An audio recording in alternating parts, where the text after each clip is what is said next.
आप सबका स्वागत है डीपर लाइफ बाइबल चर्च के बाइबल अध्ययन में। यीशु मसीह के नाम से आइए हम प्रार्थना करें। परमेश्वर पिता, हम तेरा धन्यवाद करते आज के दिन के लिए। धन्यवाद हो परमेश्वर तेरे भलाई, तेरे प्रेम के लिए। धन्यवाद करते परमेश्वर, एक बार फिर तू हमें लेकर आया है ताकि हम तेरे वचनों से सीख सके। हमारा यहाँ आना व्यर्थ ना हो, लेकिन तू हमारे हृदय को छू ताकि हम तेरे वचनों के द्वारा अपना जीवन बिता सके। यीशु मसीह के नाम से धन्यवाद करते परमेश्वर, तूने हमारी प्रार्थना सुनी। प्रभु यीशु मसीह के नाम से मांगते हैं, आमीन। आज हम सीखेंगे पहला कुरिन्थियों 2 अध्याय का 9वें वाक्य से 16वें वाक्य तक। पहला कुरिन्थियों 2 अध्याय 9वें वाक्य से 16वें वाक्य तक। अभी हम पढ़ेंगे 9वां और 10वां वाक्य, फिर उसके बाद 16वां वाक्य हम पढ़ेंगे। पहला कुरिन्थियों 2 अध्याय 9वां वाक्य। परंतु जैसा लिखा है, जो बातें आँख ने नहीं देखी और कान ने नहीं सुनी और जो बातें मनुष्य के चित्त में नहीं चढ़ी, वे ही है जो परमेश्वर ने अपने प्रेम रखने वालों के लिए तैयार की है। 10वां वाक्य। परंतु परमेश्वर ने उनको अपने आत्मा के द्वारा हम पर प्रकट किया, क्योंकि आत्मा सब बातें वरन परमेश्वर की गूढ़ बातें भी जांचता है। 16वां वाक्य। क्योंकि प्रभु का मन किसने जाना है कि उसे सिखाए, परंतु हम में मसीह का मन है। जब हम इन वचनों को पढ़ते हैं, हम जानते हैं कि पौलुस हमसे बहुत गहराई की, बहुत महत्वपूर्ण बातें बताना चाहता है। कलीसिया के सदस्य लोग, परमेश्वर के संतानों को इन बातों को जानना बहुत ज़रूरी है। ये इतिहास की बातें हैं, लेकिन ये बहुत बड़ी प्रकाशन है। ये बातें पहले नहीं बताई गई थी, लेकिन अब हमारे लिए प्रकाशित हुआ है। लिखा है, हम में मसीह का मन हो सकता है। परमेश्वर की पवित्र आत्मा हम में हो सकती है। परमेश्वर का जीवन हम में हो सकता है। हम में परमेश्वर का चरित्र हो सकता है, स्वभाव हो सकता है। आज का विषय है स्वर्ग राज्य के नागरिकों के लिए परमेश्वर की अचिंतनीय धन। स्वर्ग राज्य के नागरिकों के लिए परमेश्वर की अचिंतनीय धन। एक स्वर्ग राज्य है और वो यीशु मसीह का है।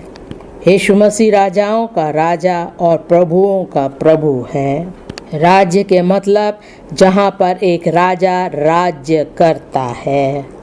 जो लोग उस राज्य में आते हैं, राजा उन पर राज्य करता है। उनके जीवन में, उनके स्वभाव में राज्य करता है। वो यीशु मसीह को अपने हृदय के सिंहासन पर बैठाते हैं और वो उस राज्य के नागरिक बन जाते हैं। अब हम देखते हैं उस राज्य का धन कितना है, जो यीशु मसीह ने कलवरी क्रूस पर हमारे लिए प्रबंध किया। परमेश्वर के वायदे और उसकी आशीषें जो हमारे लिए हैं, जो अनुग्रह हमें देता है, वरदान जो हमें देता है, उस राज्य के धन अचिंतनीय है। वो कभी भी खत्म नहीं होता।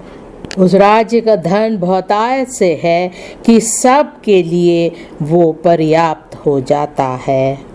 ये धन परमेश्वर की ओर से हमें मिलता है, जिसने स्वर्ग और पृथ्वी को रचा, जो सबका मालिक है।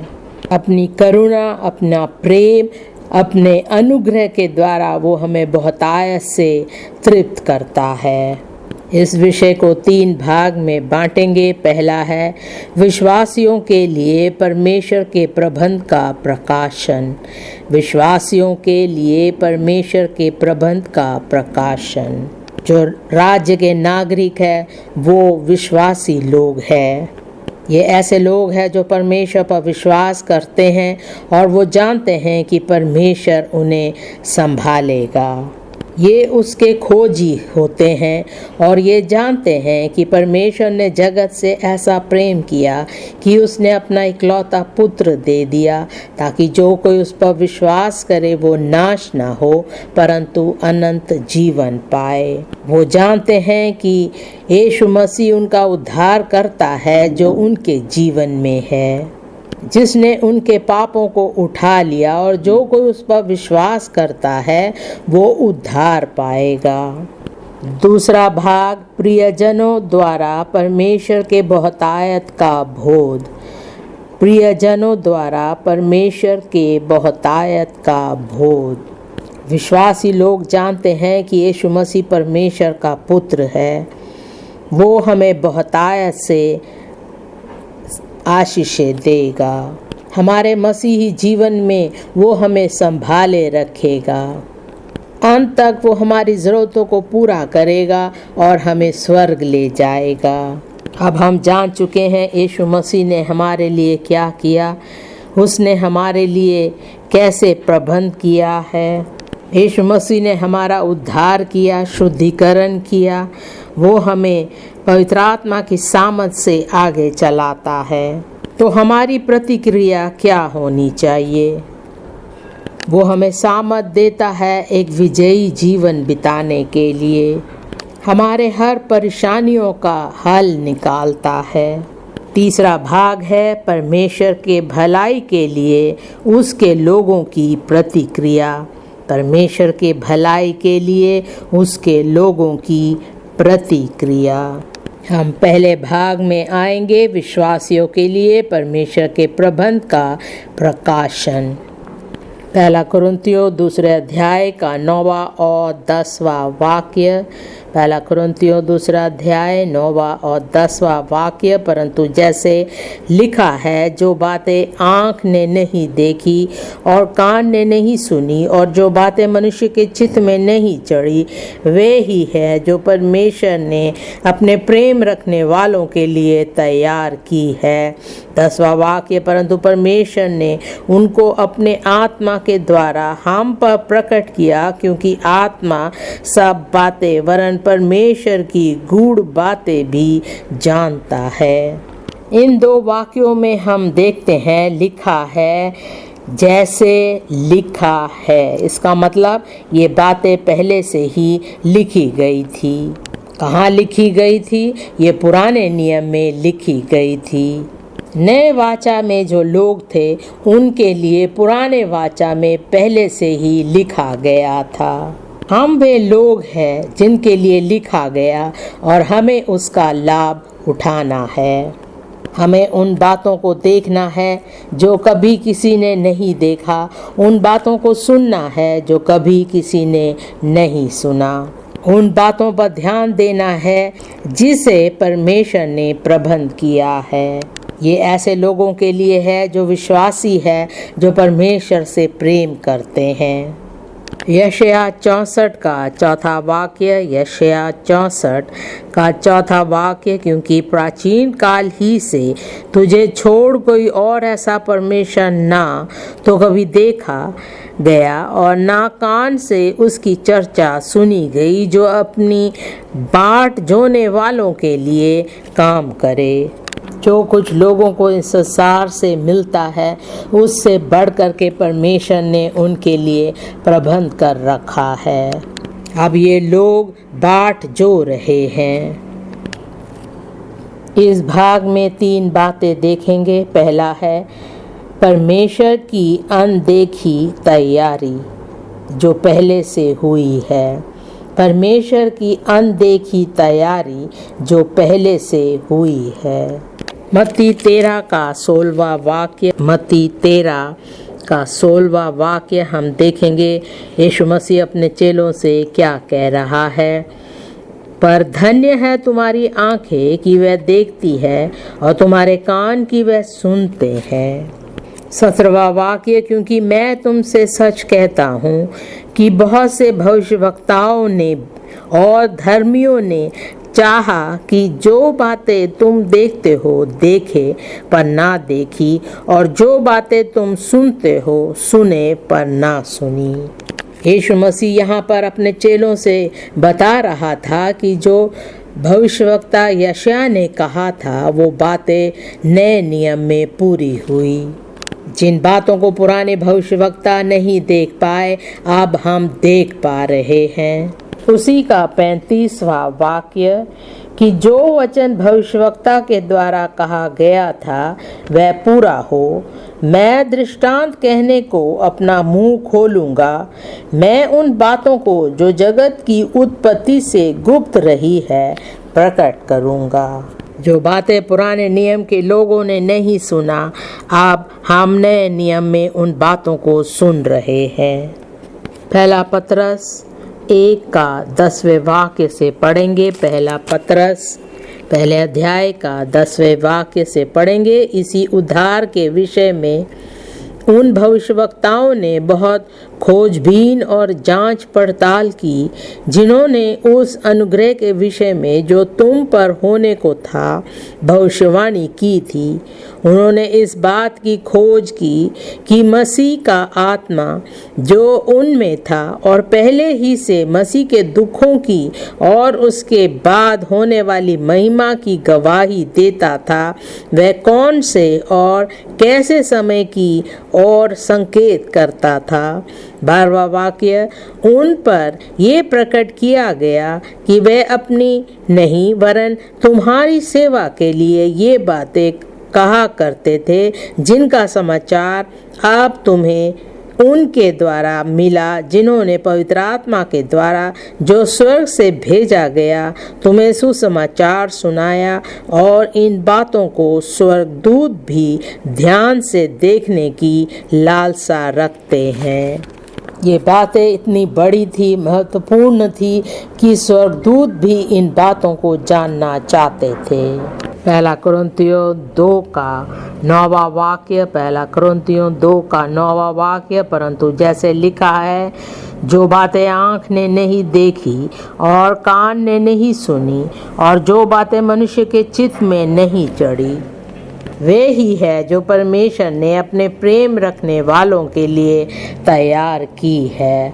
दूसरी बात है उसके प्रेम में अचिंतनीय प्रबंध, उसके प्रेम में अचिंतनीय प्रबंध। इफिसियों 3 का 8वां और 9वां वाक्य। इफिसियों 3 का 8वां और 9वां वाक्य। मुझ पर जो सब पवित्र लोगों में से छोटे से भी छोटा हूँ, यह अनुग्रह हुआ कि मैं मुझ पर जो सब पवित्र लोगों में से छोटे से भी छोटा हूँ, यह अनुग्रह हुआ कि मैं अन्य जातियों को मसीह के अगम्य धन का सुसमाचार सुनाऊं और सब पर ये बात प्रकाशित करूं कि उस भेद का प्रबंध क्या है जो सब के सृजनहार परमेश्वर में अनादि से गुप्त था। ये ऐसी बातें हैं जो आँख ने नहीं देखी और कान ने नहीं सुनी, जो परमेश्वर ने इस समय में हमारे लिए रखा है। आदि में ये बातें गुप्त थी, लेकिन अब परमेश्वर ने इन बातों को हमारे लिए प्रकाशित कर दिया है। हम इस नए वाचा के लोग हैं और अब हम इन बातों के भागी हो गए हैं। दूसरा पतरस 1 का 3रा वाक्य। दूसरा पतरस पहले अध्याय का 3रा वाक्य। क्योंकि उसकी ईश्वरीय सामर्थ्य ने सब कुछ जो जीवन और भक्ति से संबंध रखता है हमें उसी की पहचान के द्वारा दिया है, जिसने हमें अपनी ही महिमा और सद्गुण के अनुसार बुलाया है। सब कुछ जो जीवन और भक्ति से संबंध रखता है परमेश्वर ने अपनी सामर्थ्य से हमें दिखाया है, जो आदि में लोगों ने नहीं जाना था। एक जैवन जीवन बिताने के लिए परमेश्वर ने हमारे लिए सब कुछ प्रबंध किया है। आदि में जिन बातों पर लोग विजय नहीं पा सके, हम विजय पाएंगे। जिन बातों को वो प्राप्त नहीं कर पाए, हम प्राप्त करेंगे। ये सब परमेश्वर के अनुग्रह के द्वारा हुआ है। सचमुच में परमेश्वर का स्वभाव हम में होगा और हम परमेश्वर में होकर के महान कार्य करेंगे। यीशु मसीह के नाम से जिस प्रकार यीशु मसीह संसार में एक विजयी जीवन बिता सका, उसी प्रकार हम भी, जो यीशु मसीह का स्वभाव हम में है, हम भी एक विजयी जीवन बिताएंगे यीशु मसीह के नाम से। यीशु मसीह के स्वभाव के द्वारा वो सब बातों में, पाप के ऊपर, परेशानियों के ऊपर, चुनौतियों के ऊपर विजय पा सका। हम भी जो यीशु मसीह के स्वभाव में है, हम भी विजयी बने रहेंगे यीशु मसीह के नाम से। अगर हम क्रूस के दूसरी तरफ जी रहे हैं तो हम बहुत बड़ी गलती कर रहे हैं। अगर हम अपनी तुलना दूसरों के साथ करें और कहें वो लोग विजयी नहीं हुए तो हम कैसे विजयी हो सकते हैं। हम कहते हैं मूसा विजयी नहीं हुआ तो हम कैसे हो सकते हैं। हम ऐसा ना सोचे। अगर हम यीशु मसीह में बने रहेंगे, अगर उसका स्वभाव हम में होगा तो हम विजयी होंगे यीशु मसीह के नाम से, क्योंकि हम नए वाचा में जी रहे हैं। जिन बातों को आदि में लोगों ने प्राप्त नहीं किया, आज हमें वो मिल चुका है। आदि में लोग बहुत परेशानियों में थे, बहुत से शत्रु उनके चारों ओर थे, वो नकारात्मक जीवन बिता रहे थे। इस कारण वो विजयी जीवन नहीं बिता पाए। लेकिन जिन बातों को उन्होंने नहीं देखा, जिन बातों को उन्होंने नहीं सुना, आज हम सुन रहे हैं। इसलिए हम जयवंत हैं और हम विजयी जीवन बिता रहे हैं।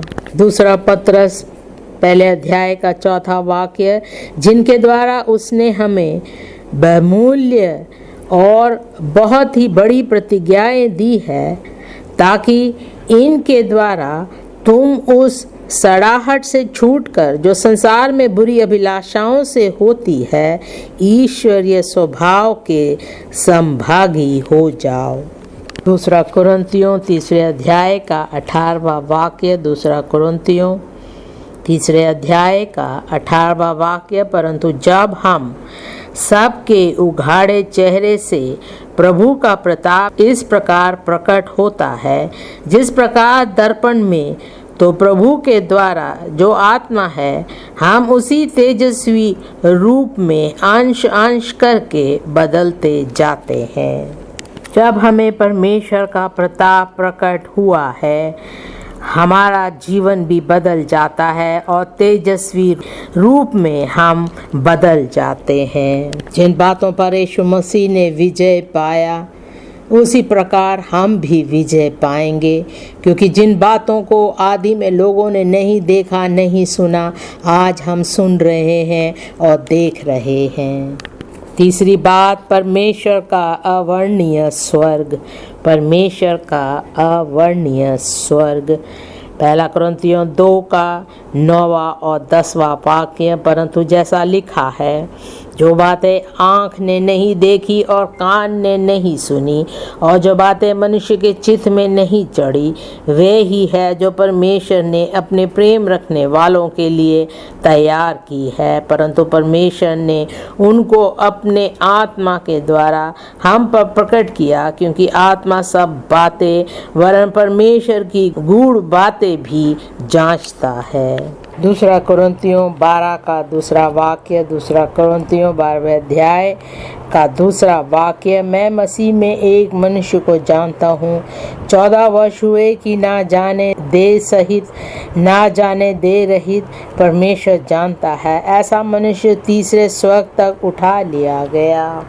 तीसरा वाक्य, मैं ऐसे मनुष्य को जानता हूँ, ना जाने दे सहित ना जाने दे रहित परमेश्वर ही जानता है, कि स्वर्गलोक पर उठा लिया गया, और ऐसी बातें सुनी जो कहने की नहीं और जिनका मुंह पर लाना मनुष्य को उचित नहीं। पौलुस ये बातें अपने बारे में बोल रहा था।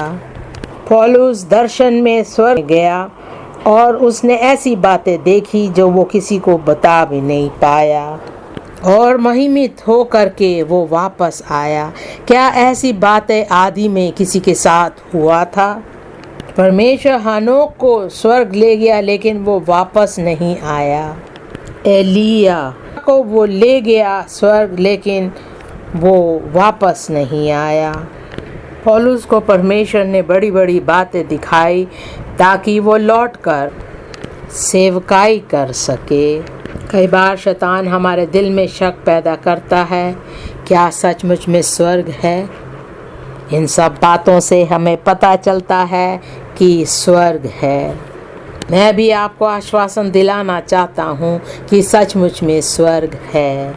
इब्रानियों 11 का 16वां वाक्य, इब्रानियों 11 का 16वां वाक्य, पर वे एक उत्तम अर्थात स्वर्गीय देश के अभिलाषी है, इसीलिए परमेश्वर उनका परमेश्वर कहलाने में उनसे नहीं लज्जाता, क्योंकि उसने उनके लिए एक नगर तैयार किया है। क्या आप सचमुच में परमेश्वर से प्रेम करते हैं? क्या यीशु मसीह पर विश्वास करते हैं? जो उससे प्रेम करते हैं उनके लिए परमेश्वर ने एक नगर तैयार किया है। मेरी प्रार्थना है आप उस नगर में जाएंगे यीशु मसीह के नाम से। यूहन्ना 14 का दूसरे वाक्य से पढ़ेंगे। यूहन्ना 14 का दूसरा वाक्य, मेरे पिता के घर में बहुत से रहने के स्थान है, यदि ना होते तो मैं तुमसे कह देता, क्योंकि मैं तुम्हारे लिए जगह तैयार करने जाता हूँ। और यदि मैं जाकर तुम्हारे लिए जगह तैयार करूं तो फिर आकर तुम्हें अपने यहाँ ले जाऊंगा कि जहाँ मैं रहूं वहाँ तुम भी रहो। चौथा वाक्य, जहाँ मैं जाता हूँ तुम वहाँ का मार्ग जानते हो। जहाँ पर यीशु है हम भी वहाँ होंगे अनंत काल के लिए यीशु मसीह के नाम से। पहला कुरिन्थियों 2 का 9वां वाक्य, परंतु जैसे लिखा है, जो बातें आँख ने नहीं देखी और कान ने नहीं सुनी और जो बातें मनुष्य के चित्त में नहीं चढ़ी, वे ही है जो परमेश्वर ने अपने प्रेम रखने वालों के लिए तैयार की है। जिन लोगों ने यीशु मसीह को नहीं अपनाया, जो परमेश्वर से प्रेम नहीं करते, क्या उनके लिए ये स्थान परमेश्वर ने तैयार कर रखा है? ये बात सोचने की है। जो विश्वासी लोग हैं, जो लोग यीशु मसीह को अपना उद्धारकर्ता मानते हैं, उन्होंने अपने आप को यीशु मसीह के लिए दे दिया और वो अपने आप को तैयार रखते हैं ताकि जो स्थान, जो नगर यीशु मसीह ने उनके लिए तैयार रखा है वो वहाँ जा सके। जो बातें दूसरे नहीं जानते, जिन बातों को दूसरों ने नहीं देखा, हमने जाना, हमने देखा, इसलिए हम उस स्वर्ग में जाने के लिए अपने आप को तैयार करते हैं। लेकिन जो अविश्वासी लोग हैं, जिन्होंने यीशु मसीह को नहीं अपनाया, वो संसार के अंधकार में हैं, वो किसी बातों को नहीं जानते। वो नहीं जानते कि परमेश्वर ने अपने लोगों के लिए एक स्थान तैयार किया है। व्यवस्था विवरण 7वें अध्याय का 9वें वाक्य से पढ़ेंगे। व्यवस्था विवरण 7वें अध्याय का 9वां वाक्य, इसलिए जान रख कि तेरा परमेश्वर यहोवा ही परमेश्वर है। ये विश्वास योग्य ईश्वर है जो उससे प्रेम रखते और उसकी आज्ञाएं मानते हैं, उनके साथ वह 1000 पीढ़ी तक अपनी वाचा का पालन करता और उन पर करुणा करता रहता है। परमेश्वर ने अपने लोगों के लिए सब कुछ तैयार कर रखा है। हमारा उद्धार, हमारा शुद्धिकरण उसने तैयार किया है। पवित्र आत्मा का सामर्थ हमारे लिए रखा हुआ है। पवित्र आत्मा के वरदान हमारे लिए है। जिस अनुग्रह की हमें ज़रूरत है, परमेश्वर ने हमारे लिए रखा हुआ है, क्योंकि हम परमेश्वर से प्रेम करते हैं और उसकी आज्ञाओं को मानते हैं। 10वां वाक्य, और जो उससे बैर रखते हैं वह उनके देखते उनसे बदला लेकर नष्ट कर डालता है। अपने बैरी के विषय वह विलंब ना करेगा, उनके देखते ही उससे बदला लेगा। जो परमेश्वर से प्रेम रखते हैं उनके लिए 9वां वाक्य है। जो उसके बैरी है वो 10वें वाक्य में उनके बारे में लिखा हुआ है। मत्ती 25 का 34वां वाक्य, मत्ती 25 का 34वां वाक्य। तब राजा अपनी दाहिनी ओर वालों से कहेगा, हे मेरे पिता के धन्य लोगों, आओ उस राज्य के अधिकारी हो जाओ जो जगत के आदि से तुम्हारे लिए तैयार किया गया है। जो लोग परमेश्वर से प्रेम करते हैं उनके लिए स्वर्ग राज्य तैयार किया गया है।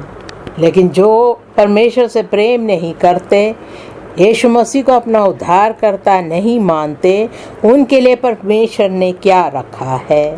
41वां वाक्य देखेंगे। तब वह बाई और वालों से कहेगा, हे शापित लोगों, मेरे सामने से उस अनंत आग में चले जाओ जो शैतान और उसके दूतों के लिए तैयार की गई है। मेरी प्रार्थना है आप सही रास्ता चुनेंगे यीशु मसीह के नाम से। जब परमेश्वर के संत लोग स्वर्ग जाएंगे, हम भी उनके साथ होंगे यीशु मसीह के नाम से। परमेश्वर आपको अनुग्रह देगा, सामर्थ देगा, ताकि आप परमेश्वर में लगातार बने रहेंगे। अंत तक हम यीशु मसीह के साथ होंगे यीशु मसीह के नाम से। अंत में हम स्वर्ग जाएंगे यीशु मसीह के नाम से। इस विषय का दूसरा भाग, प्रियजनों द्वारा परमेश्वर के बहुतायत का बोध। प्रियजनों द्वारा परमेश्वर के बहुतायत का बोध। पहला कुरिन्थियों 2 अध्याय का 11वें वाक्य से पढ़ेंगे। पहला कुरिन्थियों 2 अध्याय 11वां वाक्य। मनुष्यों में से कौन किसी मनुष्य की बातें जानता है? केवल मनुष्य की आत्मा जो उसमें है। वैसे ही परमेश्वर की बातें भी कोई नहीं जानता, केवल परमेश्वर का आत्मा। परंतु हमने संसार की आत्मा नहीं, परंतु वह आत्मा पाया है जो परमेश्वर की ओर से है, कि हम उन बातों को जाने जो परमेश्वर ने हमें दी है। 13वां वाक्य।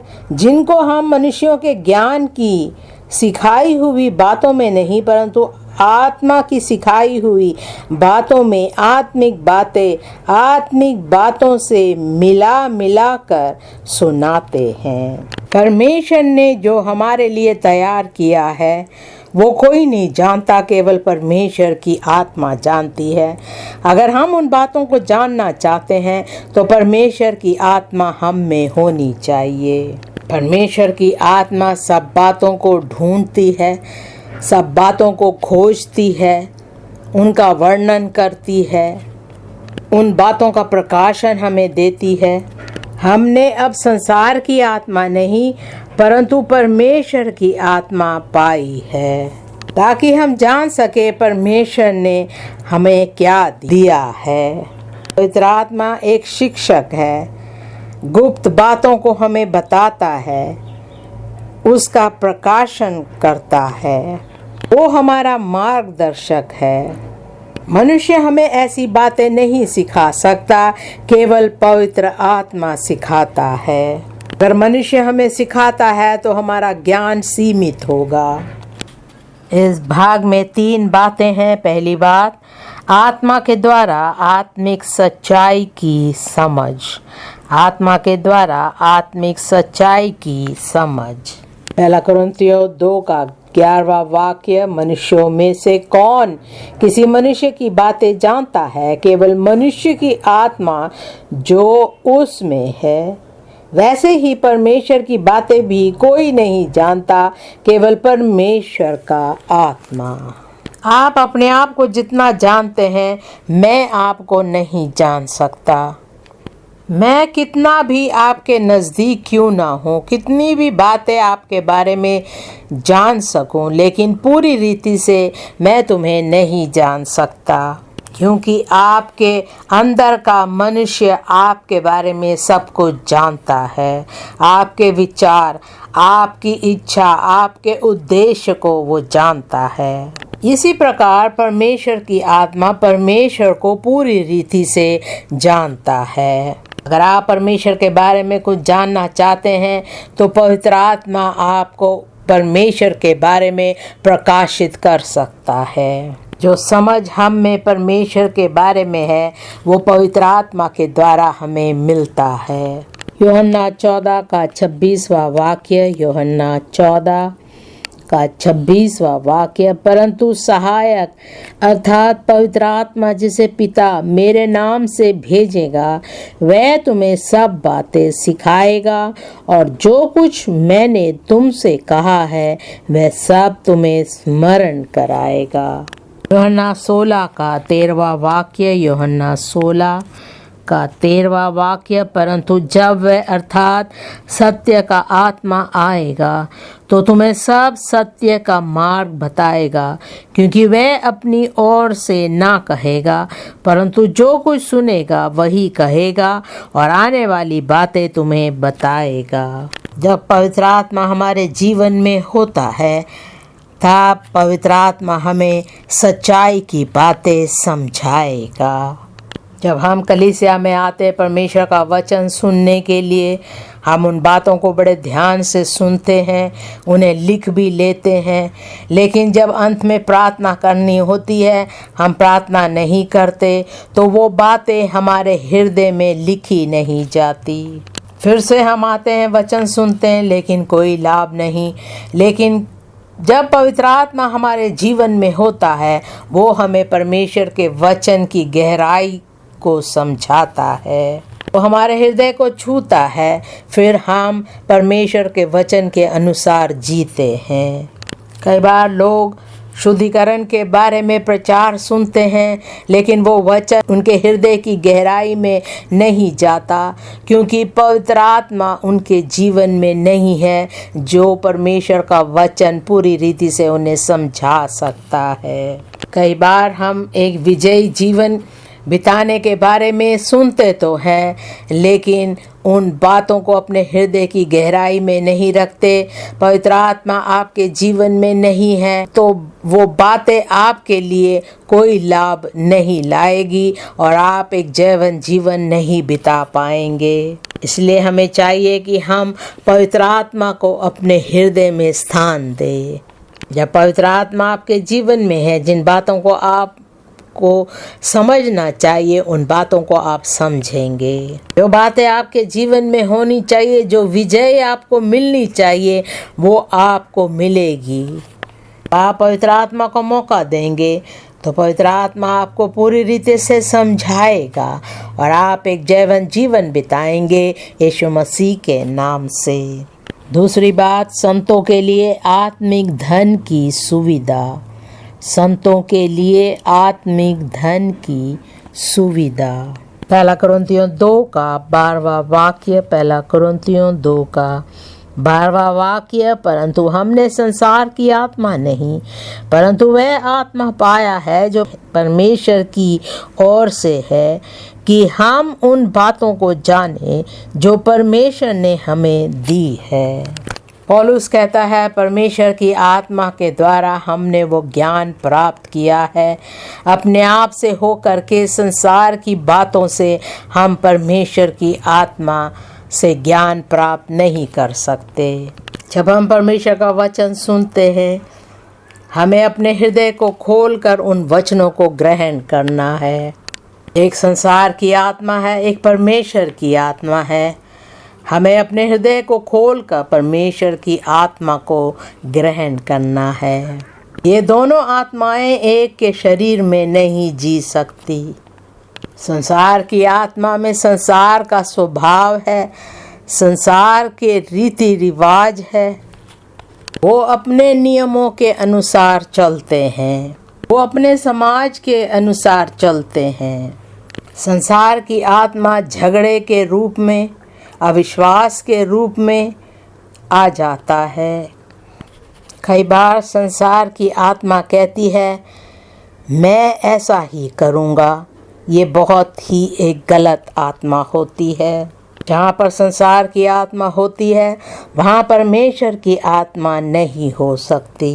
अगर हम परमेश्वर की बातें जानना चाहते हैं तो हमें संसार की आत्मा को अपने जीवन से दूर करना है। जब संसार की बातें हम छोड़ देते हैं तब परमेश्वर की आत्मा हमारे जीवन में आती है। परमेश्वर की आत्मा जब आती है तो हमारे जीवन अंधकार से ज्योति में बदल जाता है। हमारे हर बोझ हट जाते हैं। पुरानी बातें, पुराना स्वभाव हमारे जीवन से दूर हो जाता है। फिर हम परमेश्वर के बहुतायत की आशीषों में आ जाते हैं। मेरी प्रार्थना है आपके साथ ऐसा ही होगा। चंगाई, छुटकारा, विजय फिर आपका होगा। हम बहुतायत से आशीषें पाएंगे और हमारा विश्वास परमेश्वर में बढ़ता रहेगा यीशु मसीह के नाम से। गलातियों 2 का 20वां वाक्य, गलातियों 2 का 20वां वाक्य, मैं मसीह के साथ क्रूस पर चढ़ाया गया हूँ। अब मैं जीवित ना रहा पर मसीह मुझ में जीवित है और मैं शरीर में अब जो जीवित हूँ तो केवल उस विश्वास से जीवित हूँ जो परमेश्वर के पुत्र पर है, जिसने मुझसे प्रेम किया और मेरे लिए अपने आप को दे दिया। पहला कुरिन्थियों 2 का 13वां वाक्य, पहला कुरिन्थियों 2 का 13वां वाक्य, जिनको हम मनुष्यों के ज्ञान की सिखाई हुई बातों में नहीं परंतु आत्मा की सिखाई हुई बातों में आत्मिक बातों से मिला मिला कर सुनाते हैं। हम कलीसिया में संसार की बातें नहीं सिखाते हैं लेकिन परमेश्वर की आत्मिक बातों को सिखाते हैं। जो कुछ हम प्रचार में कहते हैं आत्मिक बातों को कहते हैं। हम संसार की बातों का उदाहरण नहीं देते हैं लेकिन पवित्र आत्मा की बातों का उदाहरण देते हैं। पवित्र आत्मा की बातें कहते हैं। जब हम आत्मा की बातों को लेकर के अपनी परेशानियों का समाधान ढूंढते हैं तो हमें सचमुच में विजय मिलेगा यीशु मसीह के नाम से। जब हम परेशानी में होते हैं हम आत्मा की बातों पर ध्यान दें और परमेश्वर की आत्मा हमें समाधान देगा। मेरी प्रार्थना है आपके जीवन के हर एक परेशानी, हर एक निराशा बदल कर आपको विजय मिलेगा यीशु मसीह के नाम से। इस भाग में तीसरी बात, धार्मिक बातों की तुलना अधार्मिक बातों से। धार्मिक बातों की तुलना अधार्मिक बातों से। पहला कुरिन्थियों 10 का 3रा वाक्य, पहला कुरिन्थियों 10 का 3रा वाक्य, और सब ने एक ही आत्मिक भोजन किया। पौलुस उन लोगों से आत्मिक बातों के बारे में बता रहा था, उनके जीवन के बारे में और उनके आत्मिक यात्रा के बारे में। उसी का 4था वाक्य, और सब ने एक ही आत्मिक जल पिया क्योंकि वे उस आत्मिक चट्टान से पीते थे जो उनके साथ साथ चलती थी और वह चट्टान मसीह था। 5वां वाक्य, परंतु परमेश्वर उनमें से बहुतों से प्रसन्न ना हुआ इसलिए वे जंगल में ढेर हो गए। 6वां वाक्य, ये बातें हमारे लिए दृष्टांत ठहरी कि जैसे उन्होंने लालच किया वैसे हम बुरी वस्तुओं का लालच ना करें। पौलुस ने वचन में से आत्मिक बातों को निकालकर उन्हें आत्मिक बातें सिखाई। रोमियो 15 का 4था वाक्य, रोमियो 15 का 4था वाक्य, जितनी बातें पहले से लिखी गई वे हमारी ही शिक्षा के लिए लिखी गई है कि हम धीरज और पवित्र शास्त्र के प्रोत्साहन द्वारा आशा रखें। हमारे लिए, हमारे परिवार के लिए आशा है, हमारी कलीसिया के लिए भी आशा है यीशु मसीह के नाम से। दूसरा भाग था प्रियजनों द्वारा परमेश्वर के बहुतायत का बोध। अब तीसरा भाग है परमेश्वर के भलाई के लिए उसके लोगों की प्रतिक्रिया। परमेश्वर के भलाई के लिए उसके लोगों की प्रतिक्रिया। हम वचनों से देखते हैं परमेश्वर ने हमारे लिए कितने भलाई किए। लिखा है, कानों ने नहीं सुना, मनुष्य के चित्त में जो बातें नहीं आई, उन चीज़ों को परमेश्वर ने हमारे लिए तैयार किया है। जो उससे प्रेम करते हैं, परमेश्वर ने उनके लिए बहुत कुछ तैयार कर रखा है। पवित्र आत्मा जो परमेश्वर की गहराई की बातों को जानता है, उसके द्वारा हमें प्रकाशन होता है जो परमेश्वर ने हमारे लिए रखा है। अगर हम में पवित्र आत्मा नहीं तो पूरी तरह से परमेश्वर की बातों का प्रकाशन हमें नहीं मिलेगा। तीसरा भाग है परमेश्वर के भलाई के लिए उसके लोगों की प्रतिक्रिया। हम देखेंगे 1 कुरिन्थियों 2 अध्याय का 14 से 16वें वाक्य तक। 1 कुरिन्थियों 2 अध्याय 14 से 16वें वाक्य तक। परंतु शारीरिक मनुष्य परमेश्वर के आत्मा की बातें ग्रहण नहीं करता, क्योंकि वह उसकी दृष्टि में मूर्खता की बातें हैं, और ना वह उन्हें जान सकता है, क्योंकि उनकी जांच आत्मिक रीति से होती है। आत्मिक जन सब कुछ जांचता है, परंतु वह आप किसी से जांचा नहीं जाता। 16वां वाक्य, क्योंकि प्रभु का मन किसने जाना है कि उसे सिखाए, परंतु हम में मसीह का मन है। इस भाग में 3 बातें देखेंगे। पहला है शारीरिक मनुष्य का अंधापन, स्वाभाविक मनुष्य का अंधापन। ये ऐसा व्यक्ति है जो स्वर्ग जाना चाहता है, लेकिन वो अंधा है। हम सब स्वर्ग जाना चाहते हैं। उससे कहा जाता है कलवरी की ओर देखो और यीशु मसीह को अपनाओ। वो कहता नहीं, मेरे हाथों के काम मेरे लिए काफ़ी है। मेरे जीवन में बहुत से अच्छे काम मैं करता आ रहा हूँ, इसलिए मैं स्वर्ग जा सकता हूँ। ऐसा व्यक्ति परमेश्वर की बातों को नहीं जान सकेगा। 14वें वाक्य में लिखा है, परंतु शारीरिक मनुष्य परमेश्वर के आत्मा की बातें ग्रहण नहीं करता, क्योंकि वह उसकी दृष्टि में मूर्खता की बातें हैं, और ना वह उन्हें जान सकता है, क्योंकि उनकी जांच आत्मिक रीति से होती है। अगर आपको उद्धार पाना है तो यीशु मसीह को अपनाना है, तो वो शारीरिक व्यक्ति कहता है कि ऐसे कैसे हो सकता है। जिस प्रकार निकोदेमस ने यीशु मसीह से पूछा, मनुष्य जब बूढ़ा हो गया तो कैसे जन्म ले सकता है?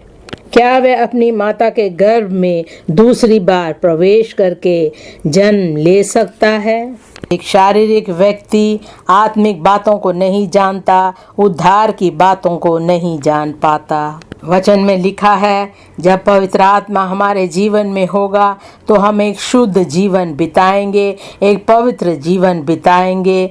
ये शारीरिक व्यक्ति जिसने यीशु मसीह को अपना तो रखा है, लेकिन इन बातों को वो ग्रहण नहीं कर पाता। वो सोचता है कि कैसे एक व्यक्ति पूरी तरह से पवित्र हो सकता है। वो परमेश्वर की पवित्र आत्मा को अपने जीवन में मौका नहीं देता है कि उसे सही रीति से सही मार्ग पर चला सके। जब आप यीशु मसीह को अपनाते हैं, पवित्र आत्मा आपके जीवन में आएगी, आप प्रार्थना करते रहेंगे और परमेश्वर की आत्मा आपके ऊपर आएगी और आप अन्य भाषा में बोलेंगे। ऐसी बातें एक शारीरिक मनुष्य विश्वास नहीं कर पाएगा। एक व्यक्ति बहुत बीमार है और हम कहते हैं कि यीशु मसीह के कोड़े खाने से तुम चंगे हो जाओगे। अगर वो कलवरी क्रूस की तरफ देखे, यीशु मसीह पर विश्वास करे, उसके लहू पर विश्वास करे, तो वो पूरी तरह से चंगाई पाएगा। लेकिन एक शारीरिक व्यक्ति इन बातों को समझ नहीं पाता है। आपका विश्वास यीशु मसीह पर होना चाहिए। जब आप विश्वास करेंगे, आपके लिए सब कुछ संभव हो जाएगा। यीशु मसीह ने कहा, परंतु जब पवित्र आत्मा तुम पर आएगा, तब तुम सामर्थ पाओगे और यरूशलेम और सारे यहूदिया और सामरिया में और पृथ्वी के छोर तक मेरे गवाह होंगे। केवल यीशु मसीह पर विश्वास करने के द्वारा पवित्र आत्मा की सामर्थ आपके ऊपर आएगी। परमेश्वर आपके शरीर के हर बीमारियों को दूर करेगा। रोमियो 8 का 5वें वाक्य से पढ़ेंगे। रोमियो 8 का 5वां वाक्य, क्योंकि शारीरिक व्यक्ति शरीर की बातों पर मन लगाते हैं, परंतु आध्यात्मिक आत्मा की बातों पर मन लगाते हैं। शरीर पर मन लगाना तो मृत्यु है, परंतु आत्मा पर मन लगाना जीवन और शांति है। 7वां वाक्य, क्योंकि शरीर पर मन लगाना तो परमेश्वर से बैर रखना है, क्योंकि ना तो परमेश्वर की व्यवस्था के अधीन है और ना हो सकता है। एक व्यक्ति परमेश्वर के वचन के खिलाफ बात करता है, वो सही नहीं है। वचन में लिखा है, सबके साथ शांति पूर्वक रहो, जिसके बिना कोई परमेश्वर को नहीं देख सकता। वचन में लिखा है, जब पवित्र आत्मा तुम पर आएगी तुम सामर्थ पाओगे। इन बातों के बारे में शारीरिक व्यक्ति विरोध करता है। 8वें वाक्य में लिखा है, और जो शारीरिक दशा में है वे परमेश्वर को प्रसन्न नहीं कर सकते। एक शारीरिक व्यक्ति परमेश्वर की व्यवस्था के अधीन नहीं रह पाता, वो हर समय परमेश्वर से बैर रखता है। हमारी प्रार्थना है, एक शारीरिक व्यक्ति का स्वभाव, उसका अंधापन हमारे जीवन में नहीं होगा, यीशु मसीह के नाम से। इस भाग में हम दूसरी बात देखते हैं, परिपक्वता में निर्दोषता। परिपक्वता में निर्दोषता। 1 कुरिन्थियों 2 अध्याय का 15वां वाक्य। 1 कुरिन्थियों 2 अध्याय का 15वां वाक्य, आत्मिक जन सब कुछ जांचता है, परंतु वह आप किसी से जांचा नहीं जाता। एक आत्मिक व्यक्ति जो परमेश्वर के वचन को पूरी तरह से जानता है, वो परमेश्वर के वचनों में बना रहता है और जो कुछ वो करता है आत्मिक रीति से करता है। परमेश्वर की पवित्र आत्मा उसके जीवन में होती है। परमेश्वर की आत्मा परमेश्वर के वचन को उसके हृदय में प्रकाशित करता है, ताकि वो परमेश्वर की बातों को पवित्र आत्मा की अगुवाई में हो करके मान सके। वो अपने आप को जांचता है और देखता है, उसमें अगर कोई बुराई है तो वचन के अनुसार उन बुराइयों को अपने जीवन से हटाकर वो एक पवित्र जीवन बिताता है।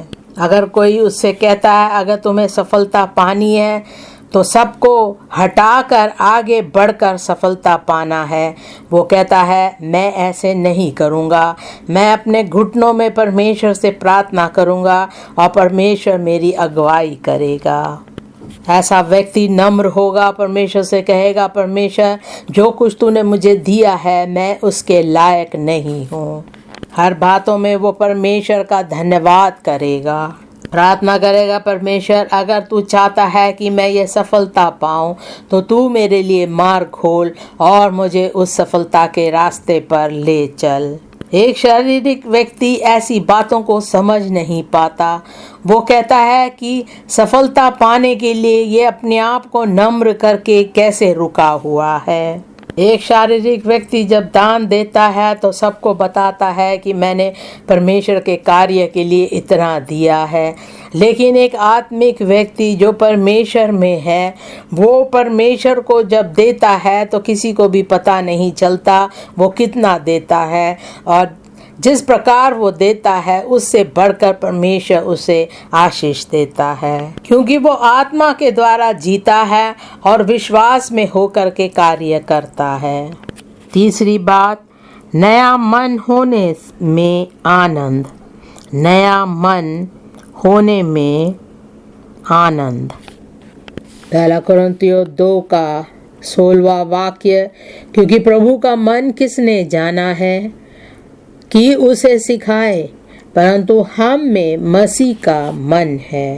एक शारीरिक व्यक्ति अपने रास्ते पर चलता है, जब परमेश्वर कहता है यही सही मार्ग है इस पर चलो, तो उसके लिए वो करना बहुत कठिन हो जाता है। परमेश्वर कहता है अपने आप को नम्र और दीन करो, घुटने में आकर के परमेश्वर से प्रार्थना करो। लेकिन एक शारीरिक व्यक्ति कहता है, ये संसार बदल चुका है, अब हम ऐसा नहीं जी सकते।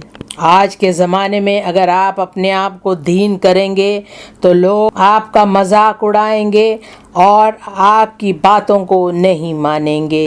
ये ऐसे लोग हैं जो हर बात में परमेश्वर का विरोध करते हैं, परमेश्वर की व्यवस्था पर चलना नहीं चाहते। जब उनसे कहते हैं शुद्धता में जियो तो वो नहीं जी पाते। लेकिन एक आत्मिक व्यक्ति, जैसे परमेश्वर के वचन में लिखा है, जैसे पवित्र आत्मा उसकी अगुवाई करता है, वो उसी रास्ते पर चलता है और परमेश्वर की बातों की आज्ञाकारिता में वो रहता है। वो कहता है, जो कुछ परमेश्वर मुझसे कहेगा मैं उन बातों को मानूंगा।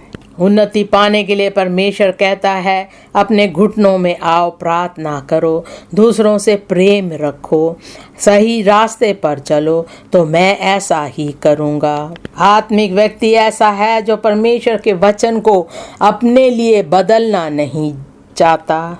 जब हम आत्मिक होते हैं तो मसीह का मन हम में होता है, हम मसीह के समान सब कुछ करते हैं।